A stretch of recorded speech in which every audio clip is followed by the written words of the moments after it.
당신은 가족을 얼마나 알고 있습니까?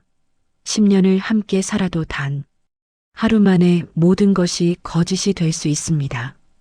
윤혜진은 그날 밤 시어머니의 낡은 가방 안에서 한 장의 서류를 발견했습니다. 그 순간 그녀가 믿어왔던 모든 것이 무너졌습니다. 가난하다고 생각했던 시어머니는 사실 억대 자산의 건물주였고, 평범하다고 여겼던 남편은 이미 오래전부터 그 사실을 알고 있었습니다. 더 충격적인 건 그녀만 유일하게 몰랐다는 점이었습니다.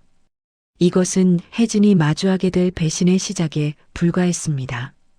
2025년 12월 서울 구로동의 작은 반찬가게 앞에서 윤혜진은 휴대폰을 꺼내 들었습니다. 화면에는 남편 태수의 이름이 떠 있었습니다. 오후 2시 30분이었습니다. 그는 평소 이 시간에 전화하는 사람이 아니었습니다. 혜진은 직감적으로 좋지 않은 일이라는 걸 알았습니다. 여보, 어머니가 쓰러지셨어. 지금 바로 병원으로 와. 전화를 끊고 혜진은 급히 가게 문을 닫았습니다. 38살의 그녀는 결혼한 지 12년째였습니다. 시어머니 최정옥은 올해 67이었습니다. 평소 건강하다고 생각했던 분이 갑자기 쓰러졌다는 소식은 충격적이었습니다. 병원 응급실 앞에는 이미 시누이 박수진과 그녀의 남편이 와 있었습니다. 태수는 창백한 얼굴로 복도를 서성이고 있었습니다. 그런데 이상했습니다. 분위기가 너무 무거웠습니다. 단순히 걱정하는 것을 넘어서 무언가를 경계하는 듯한 긴장감이 흘렀습니다. 상태가 어때요? 혜진이 물었지만 아무도 제대로 대답하지 않았습니다. 태수는 고개만 저었고 수지는 휴대폰만 들여다보고 있었습니다. 의사는 뇌출혈이라고 했습니다. 당장 생명에는 지장이 없지만 의식이 언제 돌아올지 알 수 없다고 했습니다. 혜진은 26에 태수를 만났습니다. 그는 성실한 회사원이었고 그녀는 작은 음식점에서 일하고 있었습니다. 태수의 집안은 평범했습니다. 아니, 가난했습니다. 시어머니 최정옥은 경상도 시골 출신으로 남편을 일찍 여의고 혼자 두 남매를 키웠다고 했습니다. 작은 식당에서 설거지와 배달 일을 하며 생계를 이어갔다고 들었습니다. 결혼 후 혜진은 시어머니와 자주 만났습니다. 정옥은 늘 검소했습니다. 옷은 몇 벌 되지 않았고 외식은 거의 하지 않았습니다. 명절 용돈도 적었습니다. 혜진은 그런 시어머니가 불쌍하면서도 존경스러웠습니다. 자식들을 위해 평생을 희생한 어머니라고 생각했습니다. 결혼 5년째 되던 해 혜진은 구로동에 작은 반찬 가게를 열었습니다. 태수의 수입만으로는 빠듯했고 혜진은 자신의 일을 갖고 싶었습니다. 시어머니는 그런 혜진을 응원했습니다. 가끔 가게에 들러 일손을 도와주기도 했습니다. 혜진은 시어머니를 진심으로 좋아했습니다. 하지만 그날 밤 모든 것이 달라졌습니다. 중환자실 앞에서 가족들은 밤을 새웠습니다. 새벽 4시쯤 태수와 수진이 잠시 자리를 비운 사이 혜진은 시어머니의 짐을 정리하기로 했습니다. 낡은 인조가죽 가방 안에는 지갑과 휴대폰 그리고 몇 장의 서류가 들어 있었습니다. 혜진은 무심코 서류를 펼쳤습니다. 그 순간 그녀의 손이 멈췄습니다. 그것은 부동산 임대료 명세서였습니다. 구로구 신도림동 상가 건물 2층과 3층 월 임대료 800만 원. 소유주 최정옥. 혜진은 서류를 다시 읽었습니다. 틀림없었습니다. 시어머니의 이름이 선명하게 적혀 있었습니다. 손이 떨렸습니다. 이게 무슨 뜻입니까?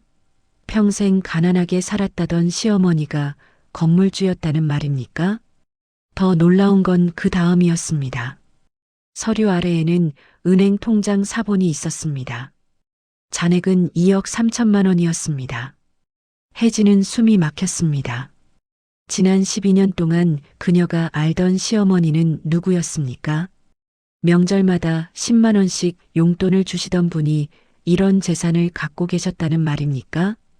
혜진은 고개를 들었습니다.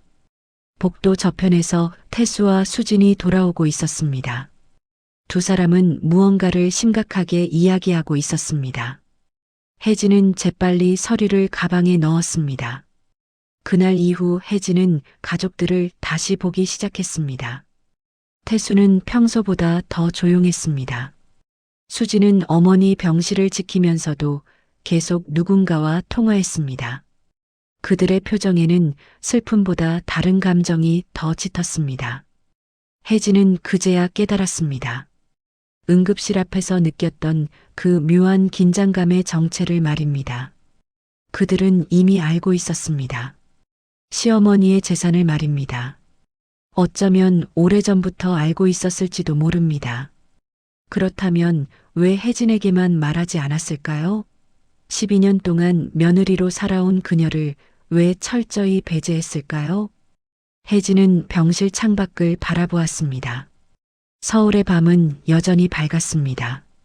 하지만 그녀의 마음속에는 처음으로 어두운 그림자가 드리워지고 있었습니다. 믿음이 무너지는 소리가 들렸습니다. 가족이라는 이름 뒤에 숨겨진 진실이 조금씩 모습을 드러내기 시작했습니다. 혜진은 결심했습니다. 더 이상 모른 척하지 않기로 했습니다. 이제는 그녀가 진실을 찾아갈 차례였습니다. 그리고 그 진실이 얼마나 냉혹한지 아직 그녀는 몰랐습니다. 시어머니가 쓰러진 지 사흘째 되던 날 태수는 가족회의를 하자고 했습니다. 혜진은 그 말을 듣는 순간 가슴이 철렁했습니다. 어머니가 중환자실에 누워 계신데 무슨 회의입니까? 하지만 태수의 표정은 진지했습니다. 빨리 결정해야 할 게 있어. 그는 짧게 말했습니다. 혜진은 대답 대신 고개만 끄덕였습니다. 그날 밤 시어머니의 서류를 본 이후 그녀는 남편을 다르게 보기 시작했습니다.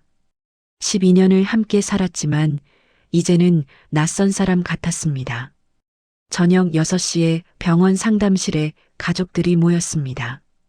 태수와 혜진 그리고 시누이 수진과 그녀의 남편까지 넷이었습니다. 수진은 노트북을 펼쳤습니다. 평소보다 단정한 옷차림이었습니다. 뭔가 준비해온 게 분명했습니다.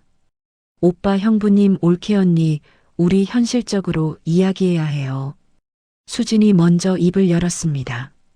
그녀는 혜진을 올케 언니라고 불렀지만 목소리에는 존중이 없었습니다.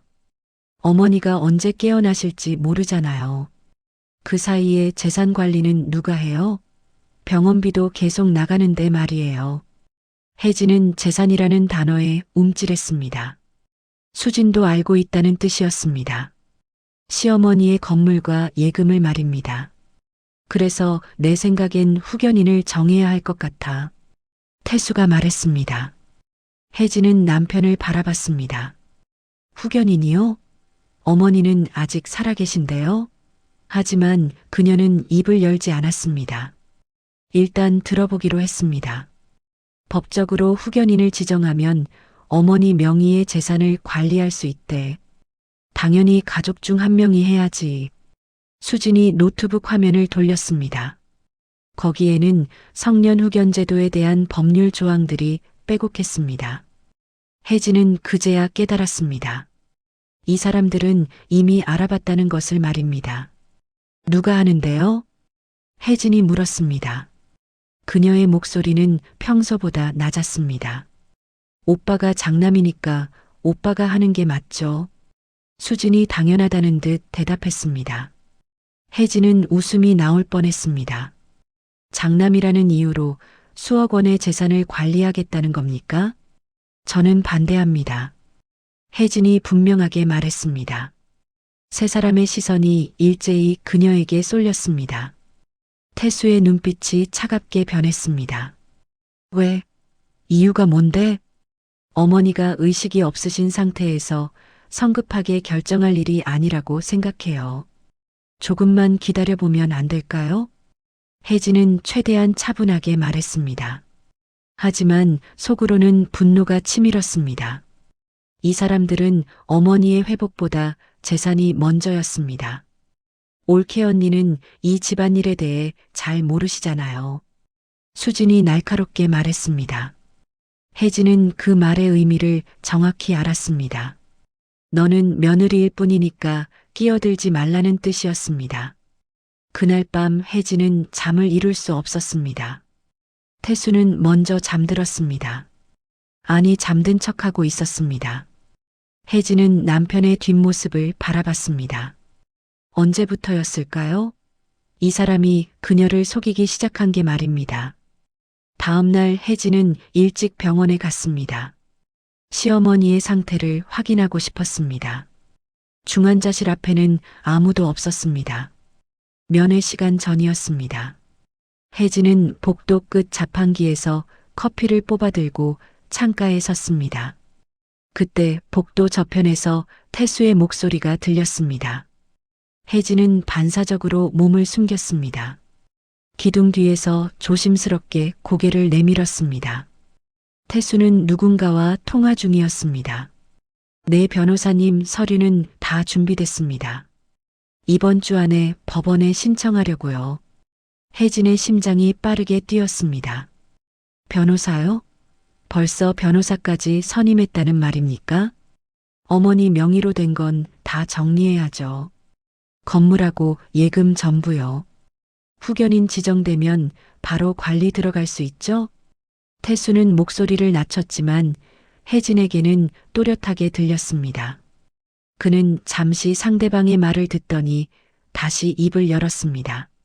제 와이프요? 걱정 마세요. 아무것도 몰라요. 우리 엄마가 얼마나 가난하게 사셨는지만 알지 재산이 있는 줄은 꿈에도 모를걸요. 혜진은 그 자리에서 굳어버렸습니다. 손에 들고 있던 커피가 바닥으로 떨어졌습니다. 플라스틱 컵이 복도 바닥에 굴러갔습니다. 태수가 뒤를 돌아봤습니다. 혜진아? 남편이 그녀의 이름을 불렀습니다. 하지만 혜진은 움직일 수 없었습니다. 머릿속이 하얘졌습니다. 아무것도 몰라요? 우리 와이프는 아무것도 몰라요? 그게 남편이 그녀를 부르는 방식이었습니까? 너 언제부터 거기 있었어? 태수가 다가왔습니다. 그의 얼굴에는 당황한 기색이 역력했습니다. 혜진은 한 발 뒤로 물러났습니다. 처음부터요. 그녀는 떨리는 목소리로 대답했습니다. 태수의 얼굴이 굳었습니다. 잠시 침묵이 흘렀습니다. 복도에는 그들 둘뿐이었습니다. 변호사랑 통화하는 거 다 들었어요. 어머니 재산 정리하려고 후견인 신청하는 것도요. 그게 당신이 말한 가족회의였어요? 혜진이 물었습니다. 태수는 한숨을 쉬었습니다. 들켰다는 표정이었습니다. 혜진아 오해야. 이건 다 엄마를 위한 거라고. 어머니를 위해서요? 거짓말하지 마세요. 당신은 그냥 돈이 필요한 거잖아요. 혜진의 목소리가 높아졌습니다. 태수는 주위를 둘러보며 그녀를 제지했습니다. 목소리 낮춰. 여기 병원이야.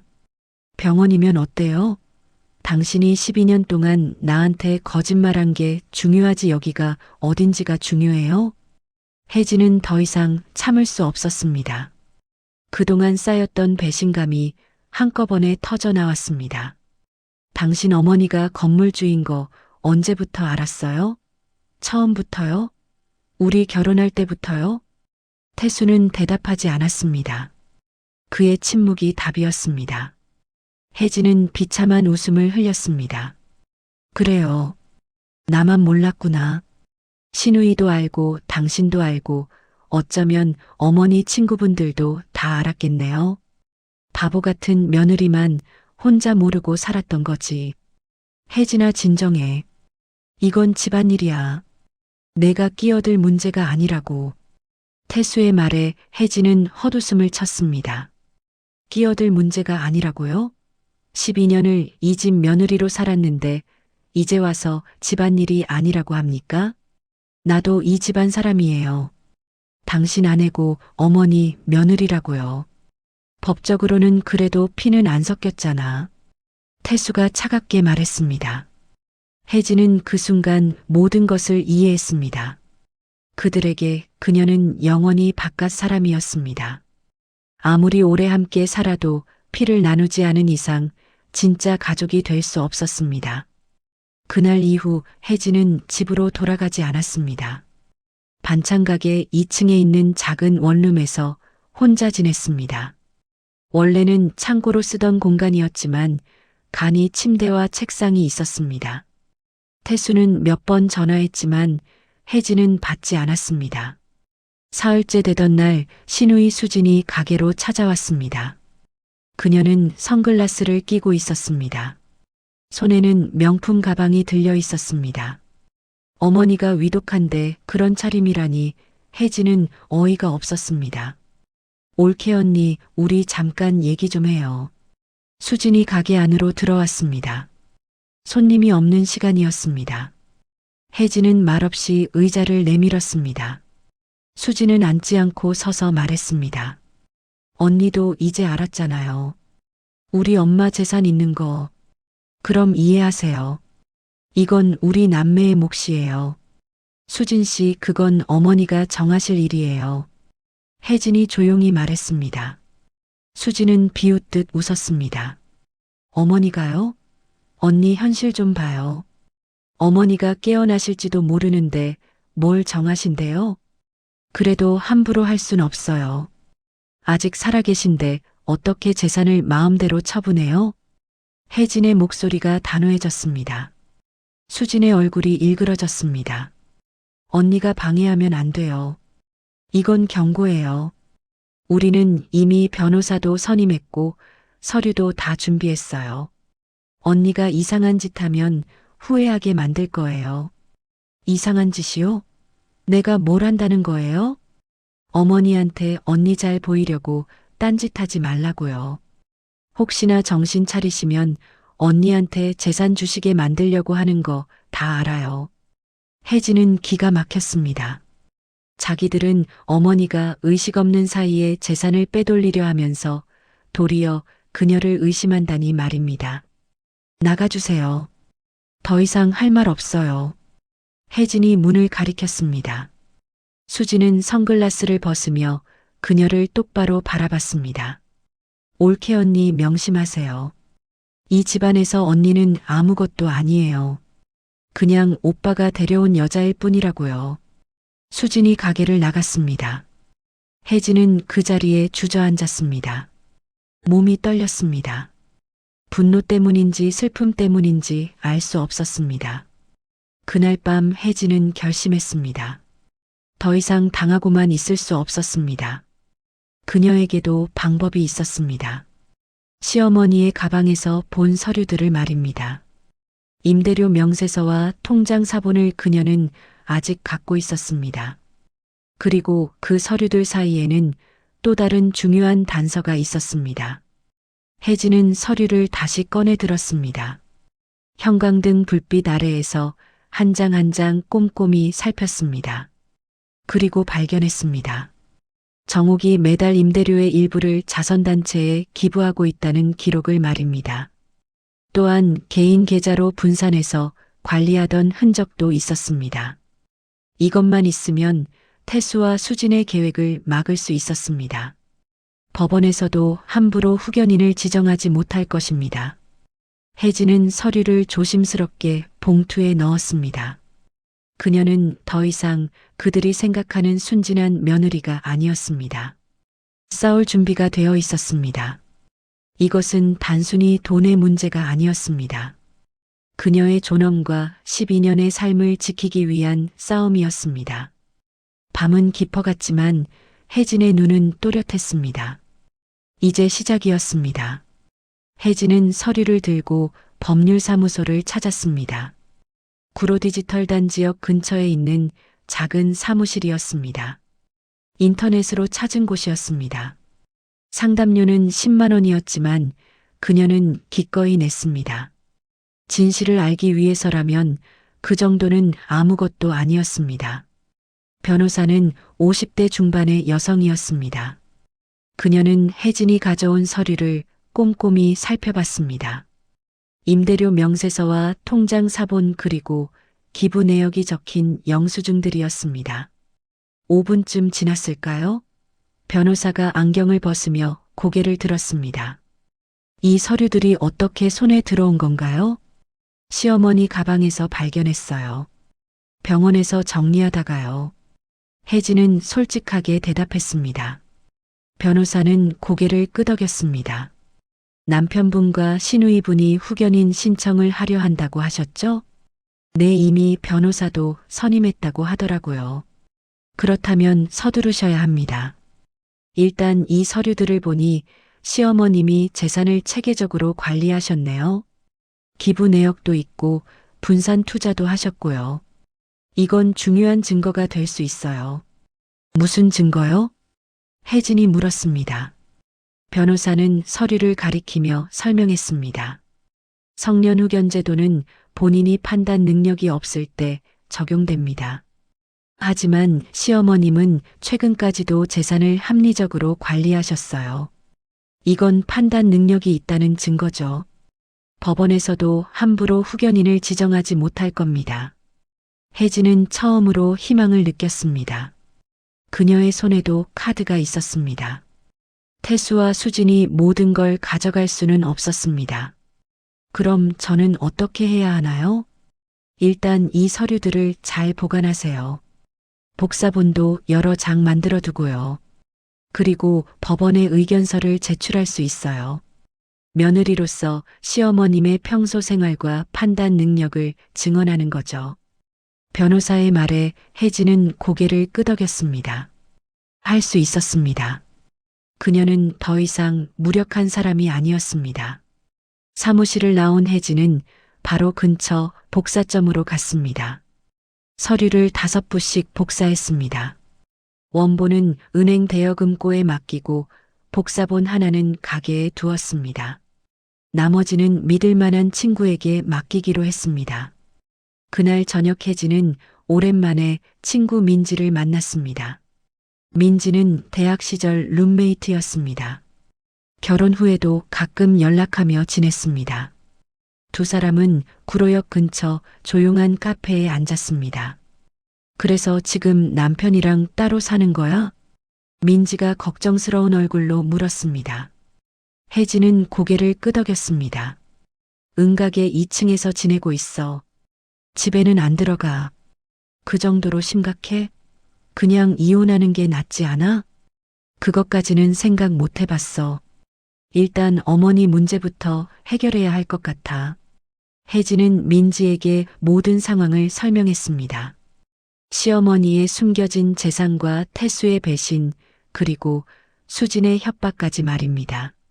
민지는 이야기를 듣는 내내 놀란 표정을 감추지 못했습니다. 혜진아, 이거 진짜 심각한데? 경찰에 신고해야 하는 거 아니야? 아직은 아무 일도 안 일어났잖아. 단지 후견인 신청하려는 것뿐이고. 그래도 협박은 받았잖아.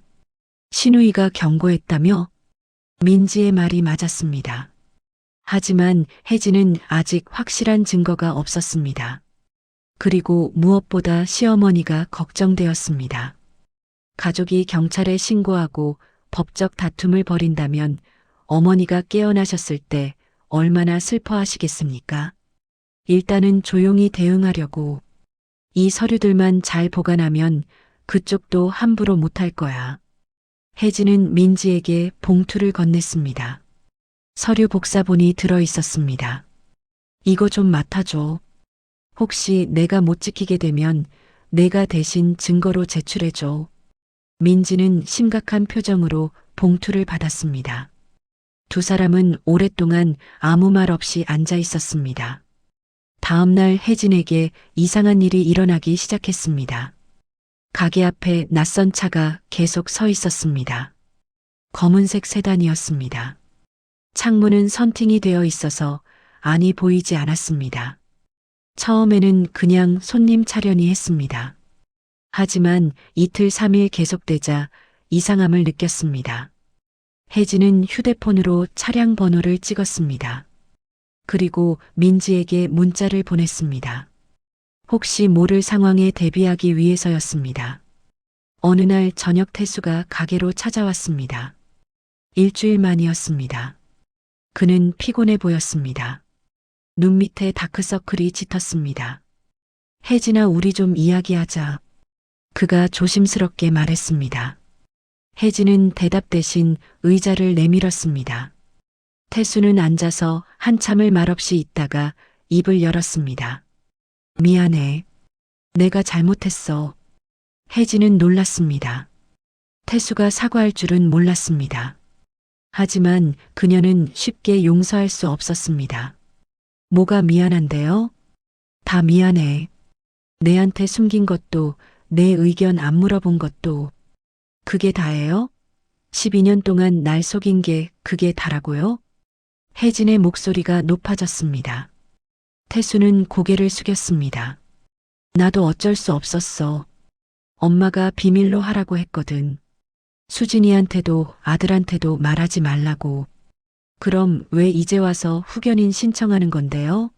어머니가 원하시는 게 아니잖아요. 혜진의 질문에 태수는 대답하지 못했습니다.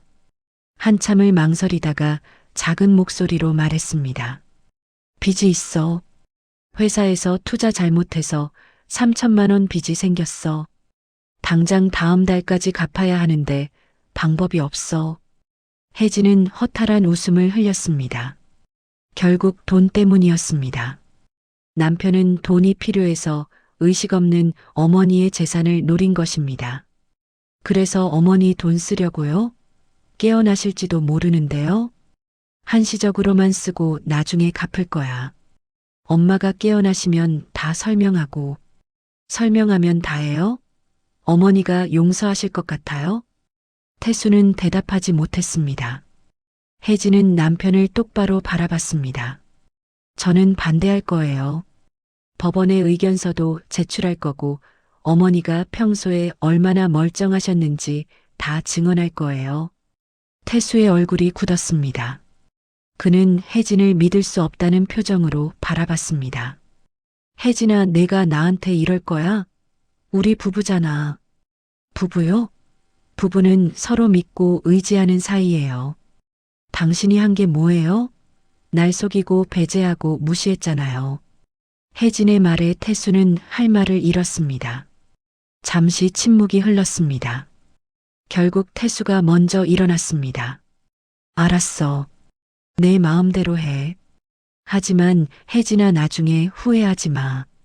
그는 가게를 나갔습니다. 혜진은 그 뒷모습을 바라보며 길게 숨을 내쉬었습니다.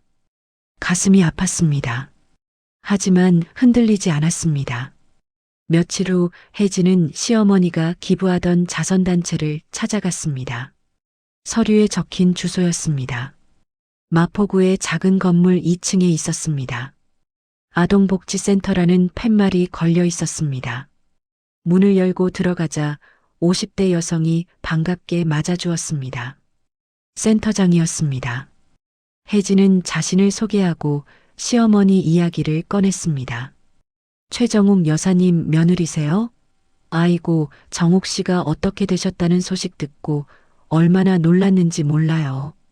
센터장은 진심으로 걱정하는 표정이었습니다.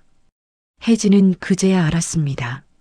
시어머니가 이곳에서 얼마나 소중한 분이었는지를 말입니다. 여사님이 벌써 10년 넘게 저희를 도와주셨어요. 매달 100만 원씩 꼬박꼬박 보내주셨죠. 덕분에 아이들이 얼마나 많은 도움을 받았는지 몰라요. 센터장은 혜진을 안쪽으로 안내했습니다. 벽에는 아이들의 그림과 사진이 가득했습니다. 그 사이에 시어머니 정욱의 사진도 있었습니다. 아이들과 함께 웃고 있는 모습이었습니다. 여사님은 말씀이 별로 없으셨어요. 그냥 조용히 도와주시기만 했죠. 한 번은 제가 여쭤봤어요. 왜 이렇게 아이들을 도와주시냐고. 그랬더니 이렇게 말씀하시더라고요. 자기도 어려운 시절을 겪어봐서 안다고, 아무도 돌봐주지 않는 게 얼마나 외로운지 안다고요.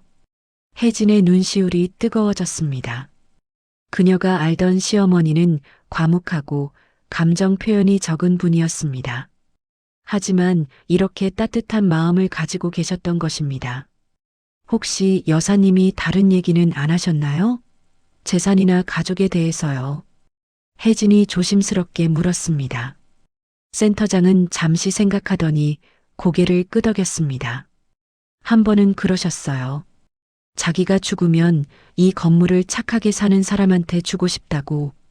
돈이 필요한 사람이 아니라 돈을 제대로 쓸 줄 아는 사람한테 주고 싶다고 하셨죠.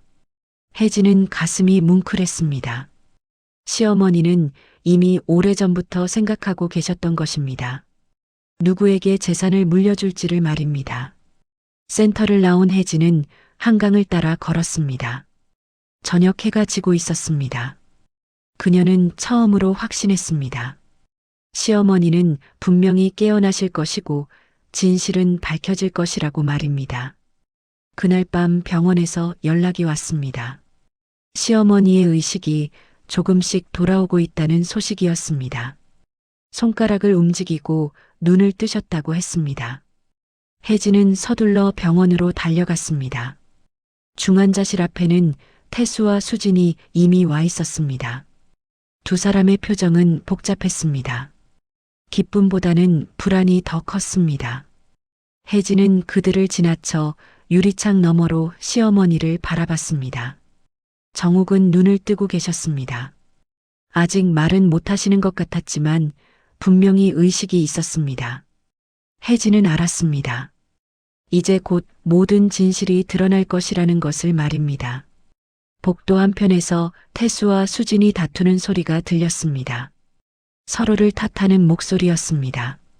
그들의 계획은 이미 무너지기 시작했습니다. 혜진은 조용히 창가에 섰습니다. 이제는 그녀가 결정할 차례였습니다. 용서할 것인가 아니면 끝까지 싸울 것인가를 말입니다. 하지만 그 전에 시어머니의 목소리를 들어야 했습니다. 진짜 진실을 알아야 했습니다. 시어머니 최정욱이 완전히 의식을 회복한 건 그로부터 사흘 후였습니다. 의사는 기적이라고 했습니다.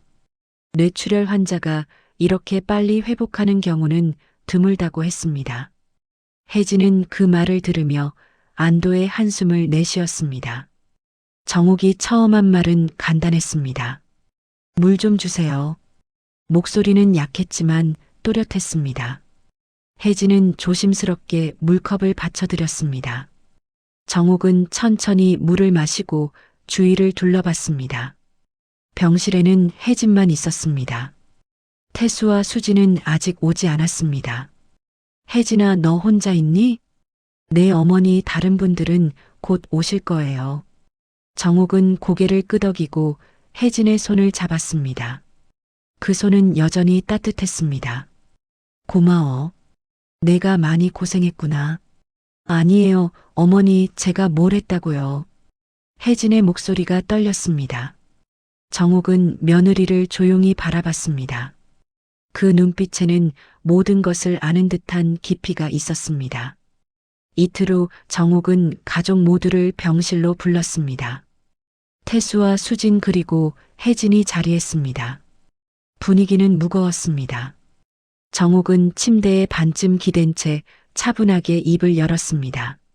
내가 할 이야기가 있어서 너희를 불렀다. 어머니, 아직 무리하시면 안 돼요. 태수가 말했지만 정욱은 손을 저었습니다. 아니야, 이제 말해야 할 때가 됐어. 너희도 다 알고 있을 거야. 내가 신도림의 건물을 갖고 있다는 것.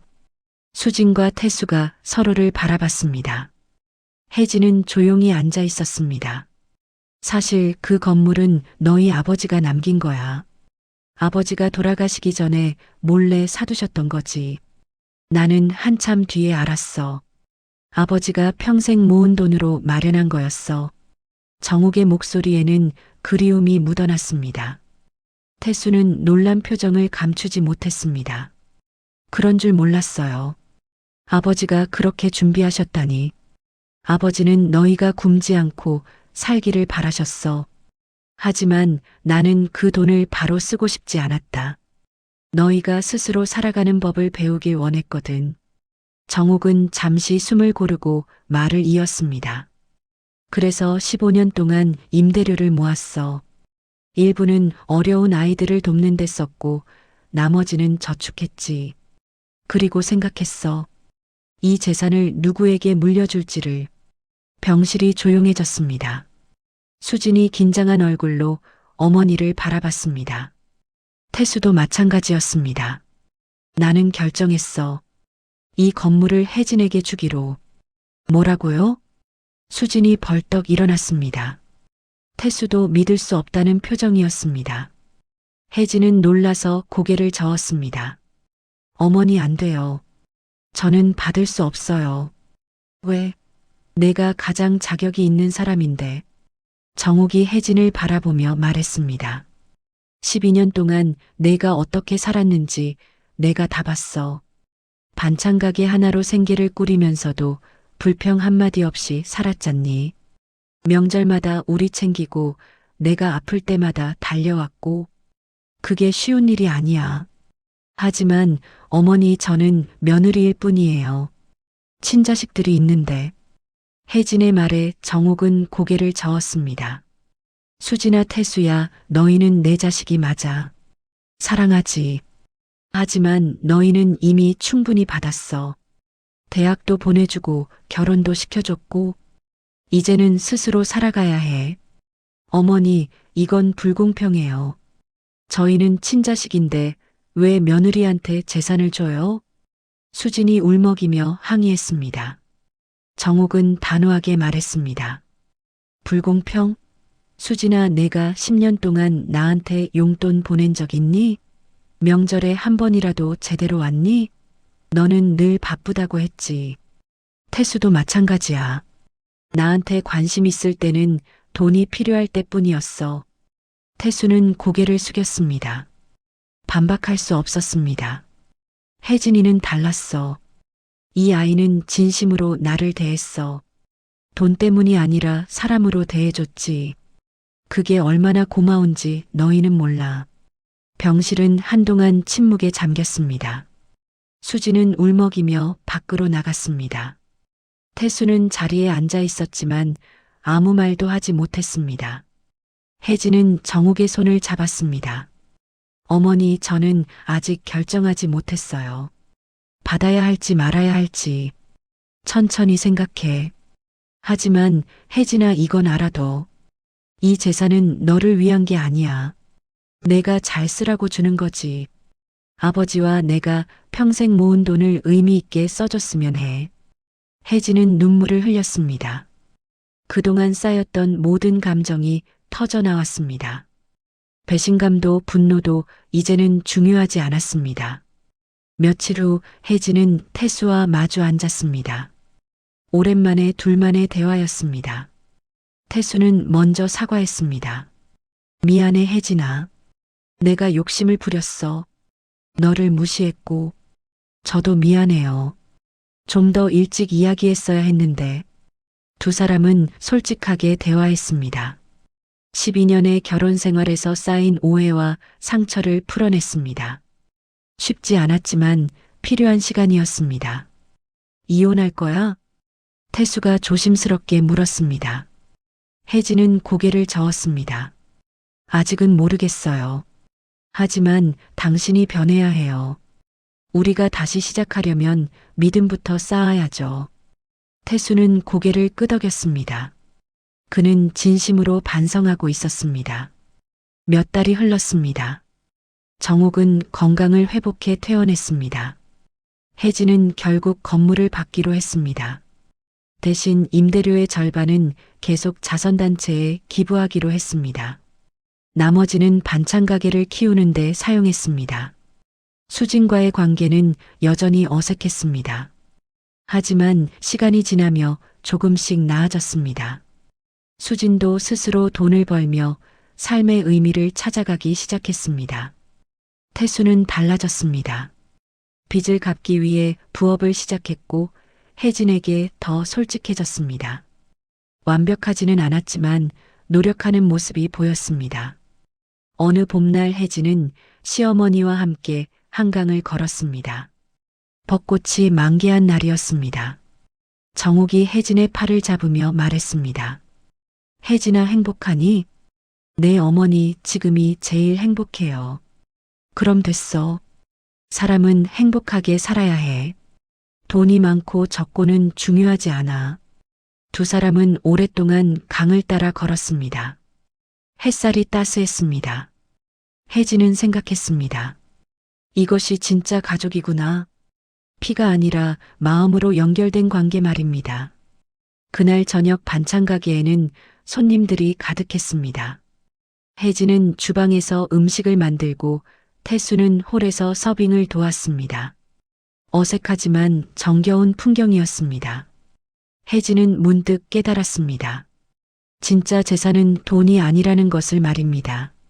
서로를 이해하고 용서하며 함께 성장하는 것, 그것이 진짜 가치라는 것을 말입니다. 이 이야기가 여러분의 마음에 작은 울림을 주었기를 바랍니다.